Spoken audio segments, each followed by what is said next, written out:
stay on this side.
Ladies and gentlemen, the program will begin in 2 minutes.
Ladies and gentlemen, the President of the United States and the President of the French Republic.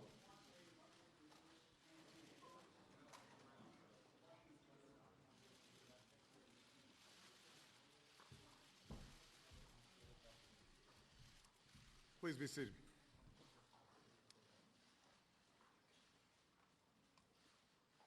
President Hollande, it has been an honor to welcome you to the White House before in happier times than this. But as Americans, we stand by our friends in good times and in bad, no matter what. So on behalf of the American people, I want to once again express our deepest condolences to you and all of the people of France for the heinous attacks that took place in Paris. We're here today to declare that the United States and France stand united in total solidarity to deliver justice to these terrorists and those who sent them, and to defend our nations. In that spirit, with heavy but strong hearts, I welcome you here today. Francois, with your understanding, my statement today will be a little longer than usual. I've been traveling, and this is an important moment for our nations and for the world. This barbaric terrorist group, ISIL, or Daesh, and its murderous ideology, pose a serious threat to all of us. It cannot be tolerated, it must be destroyed, and we must do it together. This is the unity of purpose that brings us here today. On your visit here last year, you said that the French love America. Well, we love the French. Sometimes we Americans are too shy to say so, but we're not feeling shy today. We Americans love France because we dedicate ourselves to the same ideals, that all people deserve life, liberty, and the pursuit of happiness. France is our oldest ally. You helped us win our independence. We helped liberate France from fascism. We owe our freedom to each other. We love France for your spirit and your culture, your joie de vivre. Since the attacks, Americans have recalled their own visits to Paris, visiting the Eiffel Tower or walking along the Seine. We know these places. They're part of our memories, woven into the fabric of our lives and our culture. I am very grateful to the French people for the hospitality they've always shown me. And when they welcomed Michelle and our daughters on their first visit to the City of Lights. By my bed in the residence is a picture of me and Michelle in Luxembourg Gardens, kissing. Those are the memories we have of Paris. As early on, I had no gray hair. So when tragedy struck that evening, our hearts broke too. In that stadium and concert hall, in those restaurants and cafes, we see our own. In the faces of the French people, we see ourselves. And that's why so many Americans have embraced the blue, white, and red. And that's why Americans at candlelight vigils have joined together to sing the Marseillaise. We've never forgotten how the French people stood with us after 9/11, and today we stand with you. Nous sommes tous Français. It's been noted that the terrorists did not direct their attacks against the French government or military. Rather, they focused their violence on the very spirit of France, and by extension, on all liberal democracies. This was an attack on our free and open societies, where people come together to celebrate and sing and compete, and targeting venues where people come together from around the world, killing citizens of nearly 20 countries, including America. This was an attack on the very idea that people of different races and religions and backgrounds can live together in peace. In short, this was not only a strike against one of the world's great cities. It was an attack against the world itself. It's the same madness that has slaughtered the innocent from Nigeria to the Sinai, from Lebanon to Iraq. It is a scourge that threatens all of us. And that's why, for more than a year, the United States, France, and our coalition of some 65 nations have been united in one mission: to destroy these ISIL terrorists and defeat their vile ideology. Today, President Hollande and I reviewed our coalition's progress. More than 8,000 airstrikes, combined with local partners on the ground, have pushed ISIL back from territory in both Iraq and Syria. Today, President Hollande and I agreed that our nations must do even more together. U.S. assistance has supported recent French strikes in Syria, and we're going to keep stepping up that coordination. And as we saw with the attack in Mali, the terrorist threat goes beyond ISIL. This week I'll sign legislation to sustain our support, including airlift and intelligence, to allies like France as we work together to root out terrorist networks in Africa. We'll do even more to prevent attacks at home. Building on our recent intelligence agreement, the United States will continue to quickly share threat information with France. And in the wake of Paris and with the threats in Belgium, there's also a growing recognition among European nations that they need to ramp up additional efforts to prevent the flow of foreign terrorist fighters. As part of that, I'm calling on the European Union to finally implement the agreement that's been long in the works that would require airlines to share passenger information so we can do more to stop foreign terrorist fighters from entering our countries undetected. And I'm prepared to send teams of our experts to work on this with our European partners to make sure we're redoubling our efforts together. Regarding the broader crisis in Syria, President Hollande and I agreed that Russia's strikes against the moderate opposition only bolster the Assad regime, whose brutality has helped to fuel the rise of ISIL. We agree that Russia could play a more constructive role if it were to shift the focus of its strike to defeating ISIL And likewise, President Hollande and I agreed that the best way to bring peace to Syria is through the principles reaffirmed in Vienna, which require active Russian support for a ceasefire and a political transition away from Assad to a democratically elected government that can unite the Syrian people against terrorism. Finally, Francois and I understand that one of our greatest weapons in the fight against ISIL is the strength and resilience of our people. And here I want to speak directly to the American people. What happened in Paris is truly horrific. I understand that people worry that something similar could happen here. I want you to know that we will continue to do everything in our power to defend our nation. Since 9/11, we've taken extraordinary measures to strengthen our homeland security. Our counterterrorism, homeland security, and law enforcement professionals, federal, state, and local, they are tireless. They have prevented attacks, and they have saved lives. They are working every hour, every day for our security. They did so before Paris, they do so now, and they will not stop. They're the best in the world. But it's not just our security professionals who will defeat ISIL and other terrorist groups. As Americans, we all have a role to play in how we respond to threats. Groups like ISIL cannot defeat us on the battlefield, so they try to terrorize us at home, against soft targets, against civilians, against innocent people. Even as we're vigilant, we cannot and we will not succumb to fear.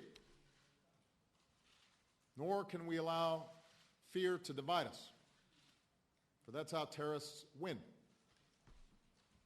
We cannot give them the victory of changing how we go about living our lives. The good news is Americans are resilient. We mourned the lives lost at Fort Hood, the Boston Marathon, at Chattanooga, but we did not waver. Our communities have come together. We've gone to ball games, and we've gone to concerts, and we've gone shopping, and men and women who want to serve our country continue to go to military recruiting offices. We're vigilant, we take precautions, but we go about our business. To those who want to harm us, our actions have shown that we have too much resolve and too much character. Americans will not be terrorized. I say all this because another part of being vigilant, another part of defeating terrorists like ISIL, is upholding the rights and freedoms that define our two great republics. That includes freedom of religion. That includes equality before the law. There have been times in our history, in moments of fear, when we have failed to uphold our highest ideals, and it has been to our lasting regret. We must uphold our ideals now. Each of us, all of us, must show that America is strengthened by people of every faith and every background. And related to this, I want to note that under President Hollande, France plans to welcome 30,000 additional Syrian refugees over the next 2 years. Here in the United States, refugees coming to America go through up to 2 years of intense security checks, including biometric screening. Nobody who sets foot in America goes through more screening than refugees. And we're prepared to share these tools with France and our European partners. As Francois has said, our humanitarian duty to help desperate refugees and our duty to our security, those duties go hand in hand. On the Statue of Liberty, a gift from the people of France, there are words we know so well. Give me your tired, your poor, your huddled masses, yearning to be free. That's the spirit that makes us American. That's the spirit that binds us to France. That's the spirit we need today.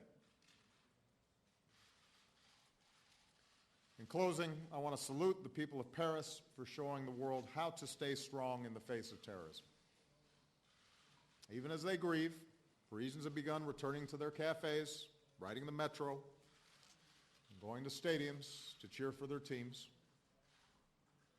Crowds gathered in the Place de la République, including a mother who brought her children. She said, to let them see that we should not be afraid. As one Parisian said, Paris will always be Paris. And next week, I will be joining President Hollande and world leaders in Paris for the Global Climate Conference. What a powerful rebuke to the terrorists it will be when the world stands as one and shows that we will not be deterred from building a better future for our children. So, President Hollande, my fellow Americans, let's remember we faced greater threats to our way of life before. Fascism, communism, a First World War, the Second, a long Cold War. Each and every time we prevailed. We have prevailed because our way of life is stronger, because we stay united, because even as we are relentless in the face of evil, we draw on what's best in ourselves and in the character of our countries. It will be no different this time.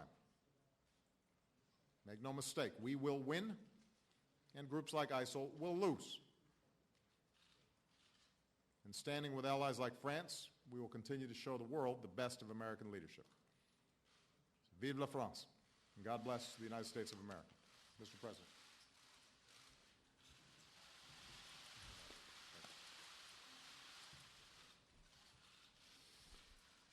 Mesdames, Messieurs, Ladies and gentlemen, please allow me, first and foremost, to thank the President of the United States, Barack Obama, for the solidarity he has shown immediately as we found out about the terror attacks. He was the first one to call me. It was very late in France, 2 a.m., when Barack called. The President of the United States had already expressed his solidarity towards France, his emotion, his compassion against the horror. And on that night, he meant to tell me that the United States stood by France, that the help that could be provided to France would have no limit, and that we had a duty, a joint duty, to pull our forces together and fight terrorism. I do not forget either all of the messages that the American people sent to the French people over the past few days. The French colors, the French flags, all around, in many gatherings, these candles in places that represent France, here in the United States. The Marseillaise, our national anthems, sung in official ceremonies. It is true that 9/11, we all felt Americans. But after the 13th of November, Americans felt French. Our two peoples, together, merged as one, sharing the same emotion and also the same willingness to fight for freedom, to stand for our values. We are not two similar peoples. We each have our own history. We have our own culture, our own background, but we share the same trust, the same faith in freedom. It is France that came under attack on the 13th of November. France, for what it is, a country which we consider unique in the world because France speaks to the world. France came under attack for what it represents, for what it stands for its culture, our way of living, as well as our values, our principles. But by targeting France, the terrorists, the cowardly murderers, were targeting the world. In these restaurants, in these cafes, as well as the Bataclan, that concert venue, there were men and women, most of them young, who came from 20 countries, at least. And they shared the same passion for life, and that's the reason why they were murdered. My thoughts are with the friends and family of a young American student, Nohemi Gonzalez, who came as well to share a moment of culture and joy. My thoughts also go to this American band that was playing at the Bataclan. Our cultures on that occasion were together to bring the same enthusiasm, and they were hit by terrorists. We are facing a terror group which organizes itself on a territory. They have some substantial resources. They are striving on smuggling of oil, drug, human beings. And since the beginning of the year, they hit many countries: Denmark, Tunisia, Lebanon, Kuwait, Turkey, Egypt, as well as Russia, by taking down a Russian plane. So together with President Obama, today we wanted, on the occasion of that meeting, first of all to share our determination, relentless determination to fight terrorism everywhere and anywhere. We also meant to tell the world that we will not allow those who want to destroy what we've built. We will not allow them to do it, to destroy what we've built generation after generation. They will not be able to damage the world. And against Daesh, we need a joint response, an implacable joint response. France and the United States stand together to bring that joint response. Militarily, it is about destroying Daesh, no matter where they are. It is about taking out their financing, hunting down their leaders, dismantling their networks, and taking back the land they currently control. We therefore decided, President Obama and myself, to scale up our strikes both in Syria and in Iraq, to broaden their scope, to strengthen our intelligence sharing regarding the targets we must aim at. The priority is to take back key locations in the hands of Daesh in Syria. It is also a matter of urgency to close the border between Turkey and Syria and prevent terrorists from crossing the border and coming to Europe or other places and undertake such terrible attacks. We also took the decision to work together with our partners of the coalition in Iraq and to support all of those who are fighting Daesh on the ground. The aim is to make sure that these forces can be supported, helped by all the countries that are willing to act militarily to destroy Daesh. The resolution of the Security Council that was voted unanimously Friday,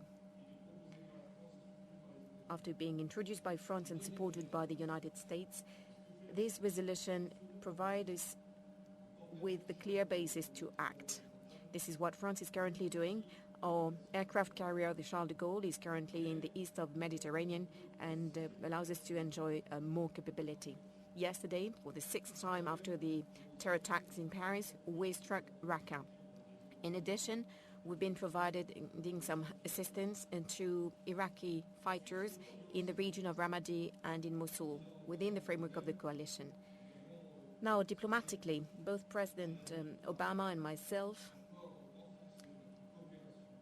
have strengthened our cooperation as early as the night after the attacks, and I would like to commend everything that is being done so that intelligence and information available can be used to tackle terrorists and to follow their movements, so that we prevent from doing what they want to do. Because beyond Syria and Iraq, what they want is somehow to spread fear everywhere, so that we doubt, so that we make decisions which are exactly contrary to what we want in terms of freedom and rights.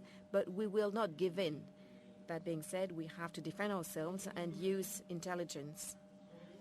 Diplomatically, we're working on a credible political transition in Syria within the framework of the Vienna process, and I commend the work done by Ministers Fabius and Kerry to agree a timeline that will enable a ceasefire, of course, as quickly as possible, and to open up to a process that will lead to Bashar al-Assad's departure. Because we cannot imagine the Syrians getting together, gathering around the leader who is responsible for the most of 300,000 deaths in a few years. So a government of unity is required, but that must lead to Assad's departure. The Syrian crisis is directly relevant to Europe, first of all, given the terrorist threat, but also because there are millions of refugees fleeing the regime's bombs and Daesh atrocities. If we were to abandon them, we would betray what we are. This is the reason why I reject identifying migration and terrorism. At the same time, we must control the borders. Today, people are risking their lives to flee when they travel at sea between Turkey and Greece. Turkey, therefore, plays an important role, and it is together with Turkey that we must find solutions so that the refugees can stay close to their country of origin. And we need to make sure that the required controls, the checks, are implemented at the border. On Thursday, I will be traveling to Moscow to meet with Vladimir Putin, and I will tell him that France can work together with Russia if Russia concentrates its military action on Daesh against ISIL, and if Russia fully commits to a political solution in Syria. This is what we want to do. We want to gather all countries, all those who are willing to find and to implement a political solution in Syria. We do not want to exclude anyone, but we want to make sure that this political solution can eradicate terrorism. Lastly, next week, that is on Monday, we will be hosting in Paris the climate conference. I certainly could not imagine that this conference would be taking place against such a background. At the same time, I think there cannot be any better symbol or response but to hold the conference in Paris, where the attacks took place, where we took the right measures in terms of security, protections, as well as in defending our values. There is no greater symbol than holding this conference on climate in Paris with some 150 heads of state and government. Never before did France host so many leaders of the international community. They're coming to sort out the climate challenge and again to work and to find the right agreement so that we can limit greenhouse gases emissions and make sure that our children and our grandchildren live better or simply can live.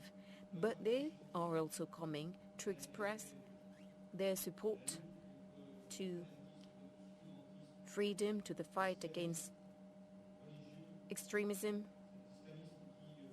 that radical Islam which is becoming dangerous. Yes, all of them are coming, no matter their background, no matter their religion, their convictions, to express the same principle, the same values, with the same word, life. Yes, simply life. And this is the reason why I'm very pleased that President Obama will allow us to succeed. I commend his recent statements over the past few weeks and months, but I also commend the commitments he's made in the name of the United States as well as in the name of the world. It was very important that one of the most powerful countries in the world, if not the most powerful and therefore with the highest level of emissions, could also be there to face the future like we've been facing history. What we will be doing early next week in Paris means that we can continue to live as well as protect our lives and prepare that of our children. France and the United States, given their history and the values, the founding values of both our nations, given our spirits, we both have that duty to act as a matter of urgently against terrorism and against Daesh, and at the same time to prepare for the future. Against that background, even though it is a very dire one, I'm pleased to be with Barack Obama to send across that message to the entire world. Thank you.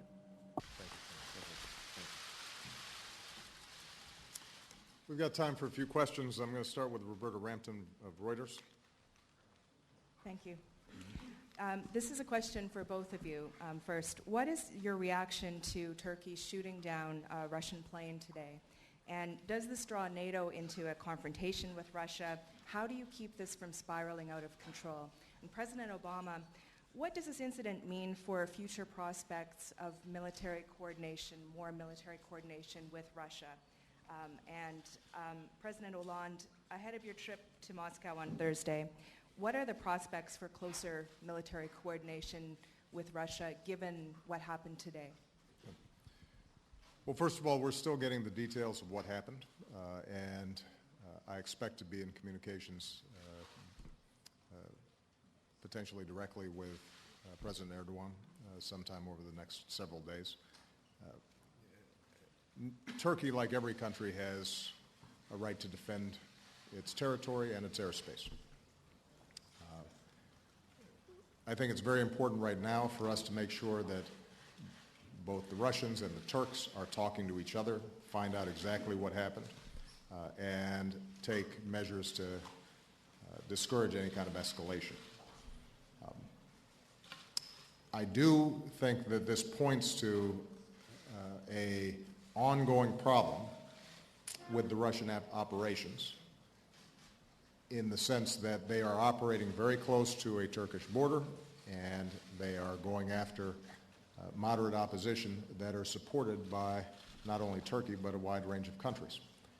And if Russia is directing its energies towards Daesh and ISIL, some of those conflicts or potentials for mistakes or escalation are less likely to occur. I also think this underscores the importance of us making sure that we move this political track forward as quickly as possible. Like President Hollande, our view from the start has been that Russia is welcome to be part of this broad-based coalition that we've set up. There's never been a point in time in which we said that we don't want Russia or other countries that may have differences with us on a whole host of other things to avoid working with us against ISIL.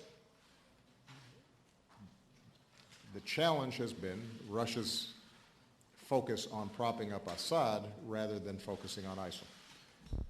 I had a conversation with President Putin in Turkey, and I indicated to him at the time that to the extent that they make that strategic shift, focus on the Vienna process where they have been constructive to try to bring all the parties together, try to execute a political transition that all parties would agree to, and refocus attention on going after ISIL, then there's enormous capacity for us to cooperate.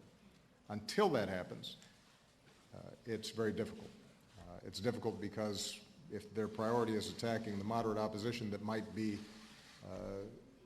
future members of an inclusive Syrian government, Russia's not going to get the support of us or a range of other members of the coalition. But I do think that there is the possibility of cooperation. The sooner we agree to this political process, the less likely that you have the kinds of events that took place apparently today.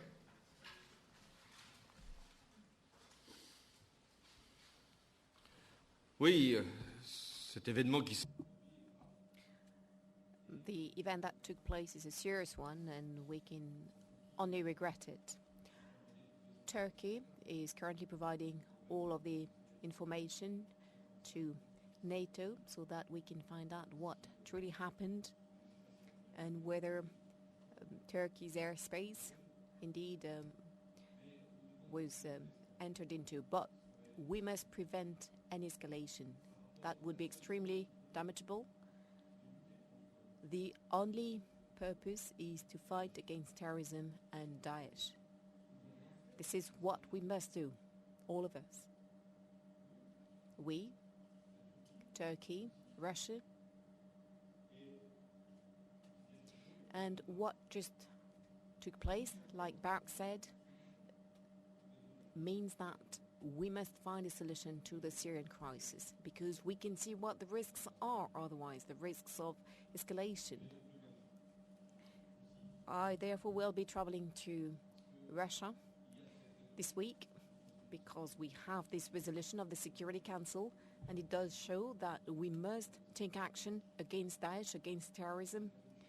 That resolution has been voted unanimously in a way that was the broadest possible coalition.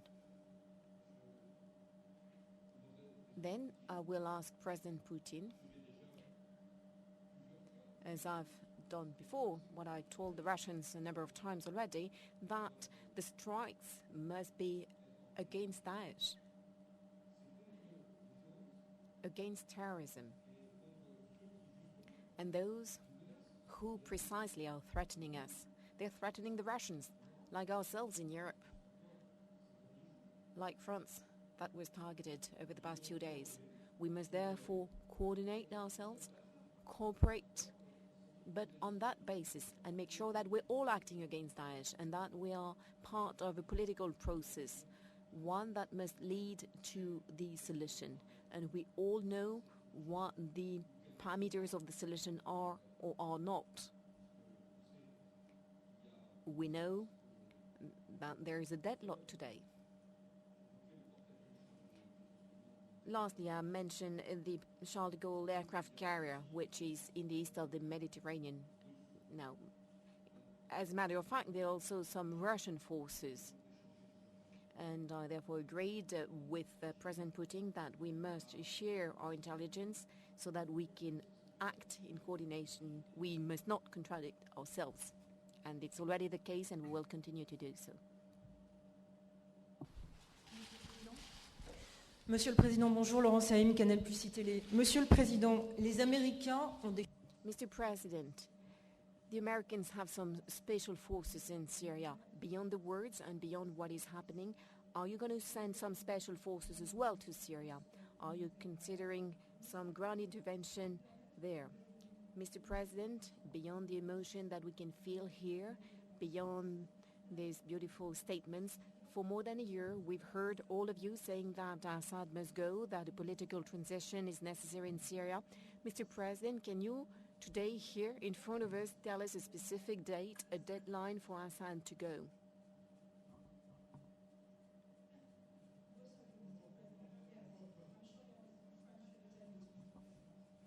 Translate in English if needed. No, I had a translation. I just, you said president. Good. We got two presidents here. Okay.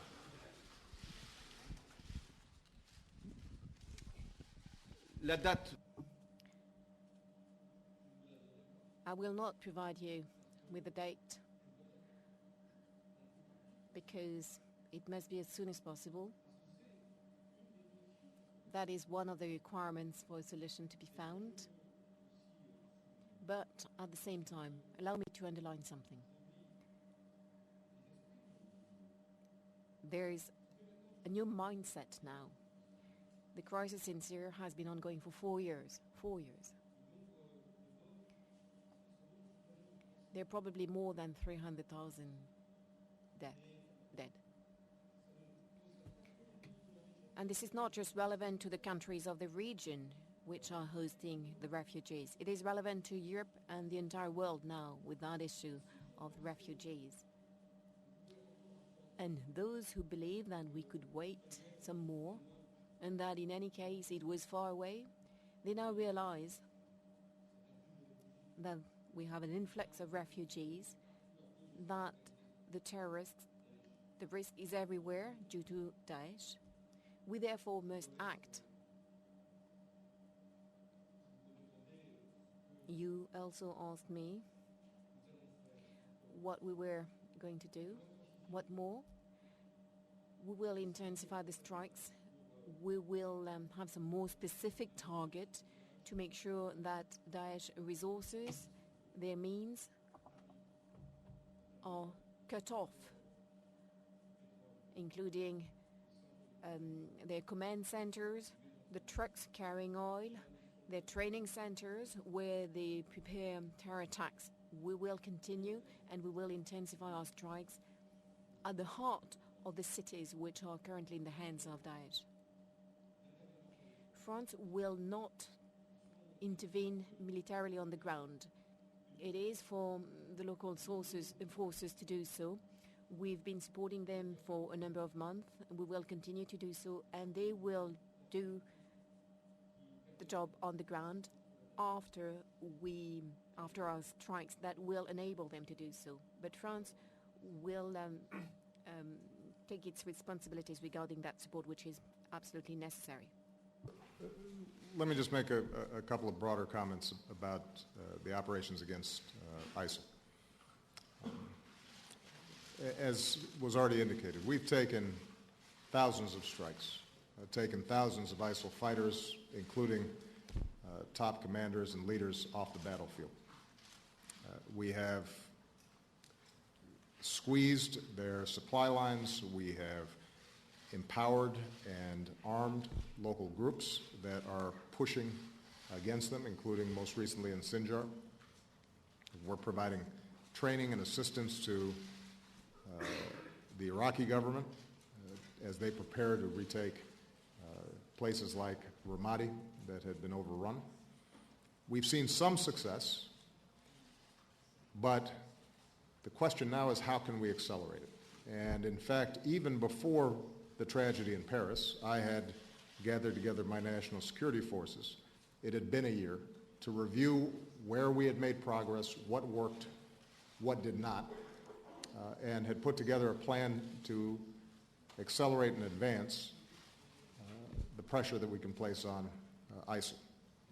And we intend to execute on those plans, but we also think, as Francois said, that there may be new openness on the part of other coalition members to help resource and provide additional assistance both to the coalition as a whole and to local forces on the ground. With respect to Mr. Assad, I think we've got to let the Vienna process play itself out. It is our best opportunity. And so, the notion that there would be an immediate date in advance of us getting a broad agreement on that political process and the details, I think, doesn't make sense. As soon as we have a framework for political transition, potentially a new constitution, elections, I think it's in that context that we can start looking at Mr. Assad choosing not to run and potentially seeing a new Syria emerge. But it's going to be hard, and we should not be under any illusions. Syria has broken down. It began to break down the moment that Mr. Assad started killing indiscriminately his own people. ISIL was able to move into Raqqa in part because of a thorough rejection on the part of many Syrians of the Assad regime, and a power vacuum emerged.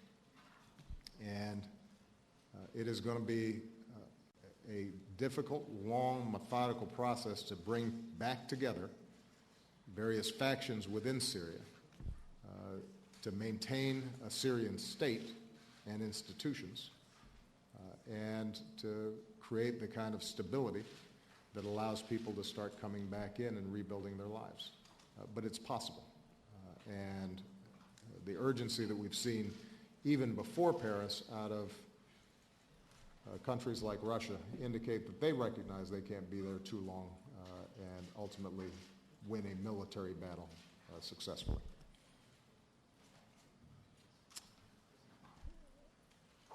Olivier Knox, Yahoo News. Thank you, Mr. President. Monsieur le Président, bonjour et merci. Mr. President, could you tell us whether the Russian plane did in fact breach Turkish airspace? And given the fury of the Russian response on economic, diplomatic, and rhetorical fronts, how concerned are you that there might also be a military component, if not in Turkey, then perhaps with expanded action against coalition interests inside Syria? Et à vous, Monsieur le Président, les mesures que vous avez...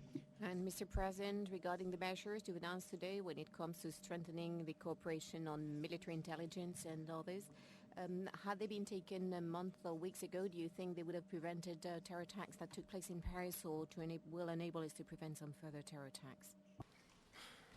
We don't have all the information yet, so I don't want to comment on the specifics. We will be gathering all that information. We expect the Turks to provide information. I'm sure the Russians will have some information, and we'll be able to confirm what happened in part through our own intelligence and our own tracking of that border area. As Francois indicated, my top priority is going to be to ensure that this does not escalate. And hopefully this is a moment in which all parties can step back and make a determination as to how their interests are best served. The Russians had several hundred people of their own killed by ISIL. And the flow of foreign fighters out of Russian areas into Syria poses an enormous long-term threat to Russian territory. So there is a potential convergence of interests between the various parties. It requires us working with them to make the kind of strategic shift that's necessary, and that frankly I've talked to Putin about for 5 years now. It requires a recognition that the existing structure cannot gain the legitimacy to stop the war, and until you stop the war, you're going to have a vacuum in which these kinds of terrorist organizations can operate more effectively. Let me say one last thing, because I tracked the question that you posed to President Hollande about what could or could not have been prevented. All of our intelligence personnel here in the United States, across the Atlantic, work tirelessly, as I said earlier, to disrupt plots and prevent terrorist attacks. The vast majority of their successes in disrupting plots are not advertised. You never hear about them. But were it not for the dedication of those intelligence and law enforcement and military professionals, this would be a much more dangerous world. So you have to be careful about speculating about what if and coulda and woulda in a situation like this, because it's hard. You have 8 individuals with light weapons. That's hard. That's a hard thing to track. What is true, though, is that we can do a better job, I think, coordinating between countries. And I've been talking to our European partners for quite some time now about the need for better intelligence sharing, passenger name records, working to ensure that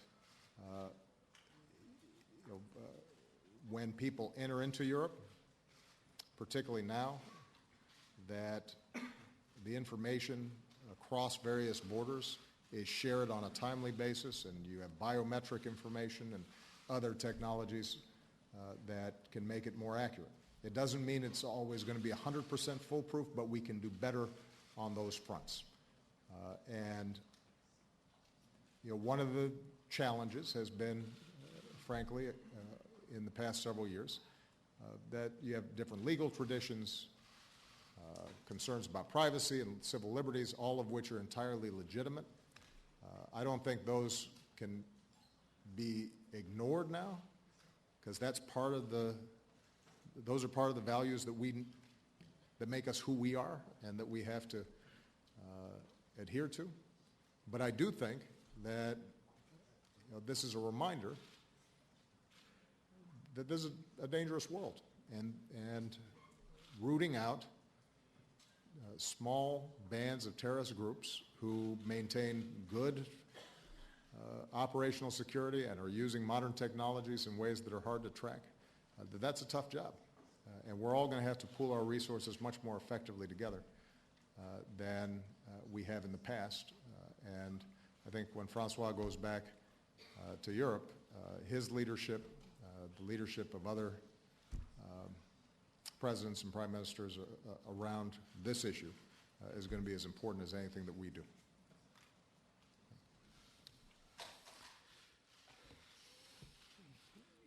Je voudrais revenir. Allow me to go back to what Daesh truly is. It is somehow an organization, a terrorist group occupying a territory in Iraq and Syria, killing,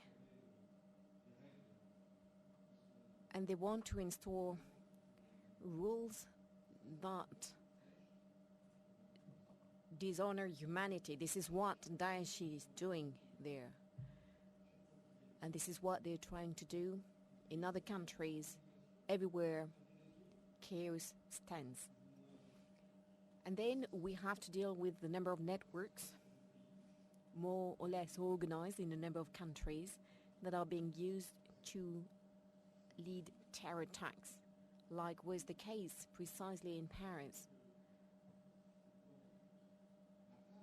We know that this dreadful plan was prepared in Syria and then organized in a number of countries. And there are also some accomplices in France, given that some of the terrorists are French, those who committed these acts of war. So if we want to tackle terrorism, we must act not only to destroy Daesh where they are, in Syria, in Iraq, but we must also dismantle and destroy these networks.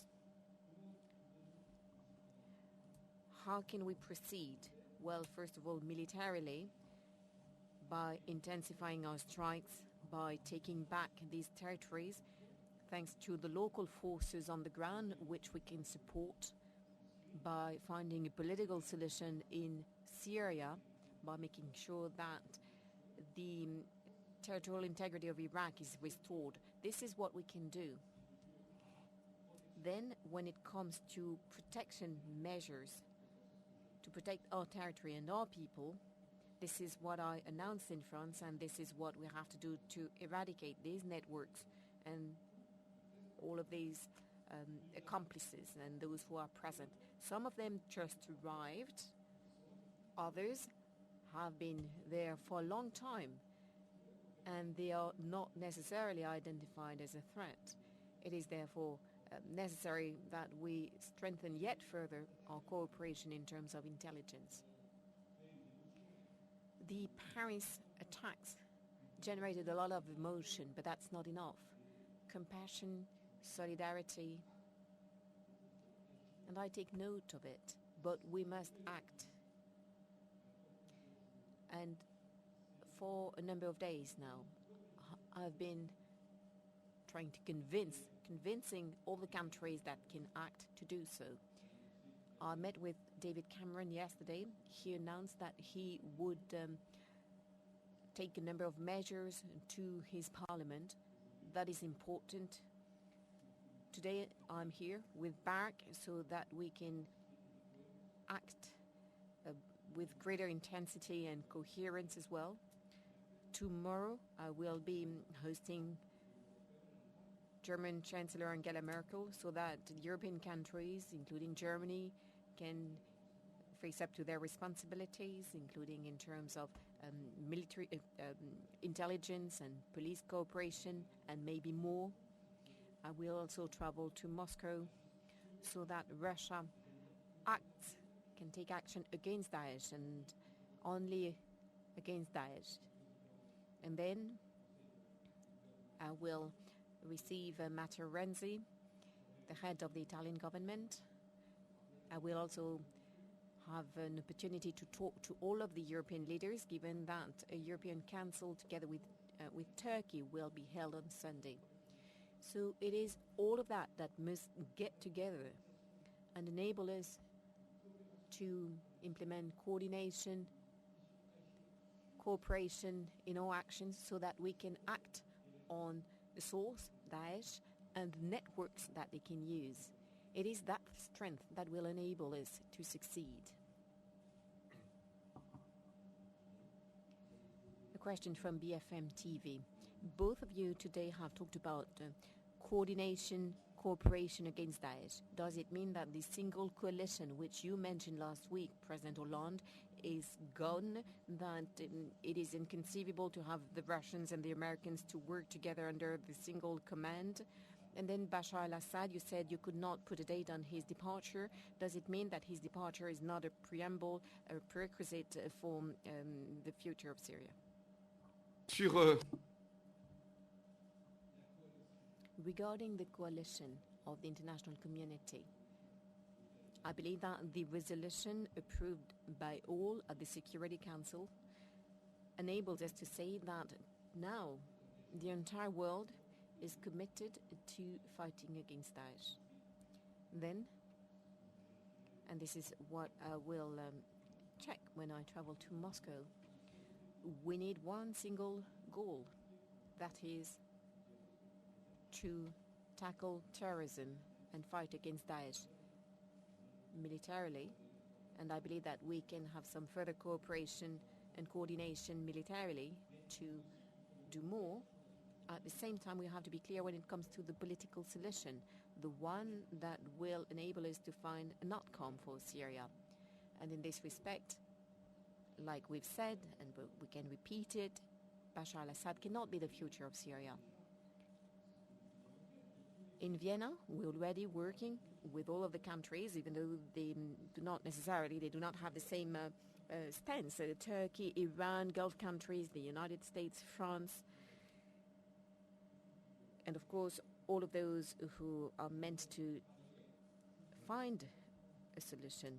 But we must work on that transition. A transition where Bashar al-Assad plays no role, because he's been the problem, so he cannot be the solution. quickly. We've got a coalition of 65 countries who've been active in pushing back against ISIL for quite some time. France has been a central part of that coalition, as have European countries, Arab countries, countries as far-flung as Australia and countries in Southeast Asia are part of that coalition. Russia right now is a coalition of two, Iran and Russia supporting Assad. Given Russia's military capabilities and given the influence they have on the Assad regime, them cooperating would be enormously helpful in bringing about resolution of the civil war in Syria and allow us all to refocus our attention on ISIL. But I think it's important to remember that you've got a global coalition organized. Russia's the outlier. We hope that they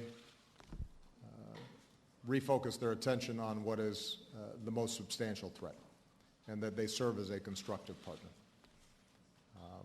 And if and when they do, it will make it easier for us to go after ISIL and Daesh. Although I think it's also important to recognize that the kinds of airstrikes that they're carrying out, just like the kinds of airstrikes that we're carrying out, in and of themselves are not sufficient. And the work that we do to bolster local fighting forces, the cutting off of supply lines, financing, oil, reducing the flow of foreign fighters, the intelligence work that needs to be done, all that is something that we are doing now and that they can supplement. But that's going to be a process that involves hard, methodical work. It's not going to be something that happens just because suddenly we take a few more airstrikes. And that's the kind of hard work that I know France is prepared to do, the United States is prepared to do, and perhaps in the future Russia will be as well. Okay? Thank you very much, everybody.